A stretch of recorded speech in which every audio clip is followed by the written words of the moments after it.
Hi friends, welcome to lovely kitchen. Bread omelette హెల్తీగా చేసుకుందాం రండి. 2 చిల్లీస్, కొంచెం ఆనియన్స్, కొంచెం కొత్తిమీర, సాల్ట్ తీసుకున్నాను. సరిపడిగా సాల్ట్ తీసుకోవాలి. మసాలా మన దగ్గర ఏ మసాలా ఉంటే అది తీసుకోవచ్చు. కొంచెం జీలకర్ర పొడి, మిరియాల పొడి, పచ్చికారం తీసుకున్నాను. దాంట్లో 6 ఎగ్స్ తీసుకున్నాను.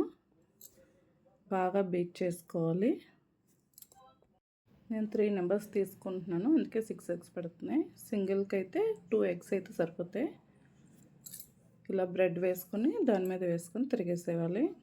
కిందని ఫుల్గా మాడి అంతకు ఉంచుకోకూడదు. దాన్ని తిరిగేసి ఈ విధంగా లెట్యూస్, ఆనియన్స్, టమాటా, కొత్తిమీర పెట్టుకుంటున్నాను నేను. చాలా టేస్ట్గా ఉంటుంది. ఒకసారి ట్రై చేయండి ఇలా తిని. కొంచెం ఆయిల్ వేసుకొని ఫోల్డ్ చేసుకొని బాగా కాల్చాలి. ఇలాగా మడతపెట్టి ఇలా ప్లేట్లోకి తీసుకోవడమే. చాలా టేస్ట్గా ఉంటుంది. ఇలా ఒక్కసారి ట్రై చేయండి. మనం బ్రెడ్ ఆమ్లెట్ తినేదానికంటే ఇది చాలా వెరీ టేస్టీగా ఉంటుంది. ఇలాగే మన రివర్స్లో మన ఇష్టం, మనకి ఎలా నచ్చితే అలా వేసుకోవచ్చు. ఇది రివర్స్లో వేసాను. మిమ్మల్ని ఒక పొడుపు కథ అడుగుతున్నాను. ఆన్సర్ తెలిస్తే చెప్పండి, కంపల్సరీ కామెంట్ చేయండి. 3 వ్యక్తులు పోతూ ఉన్నారు. 4 అరటిపళ్ళు దొరికాయి. ఎవరు అరటిపండు వాళ్ళే తినాలి, ముక్కలు చేయకూడదు. ఎలా తింటారో మీకు తెలిస్తే కామెంట్ చేయండి.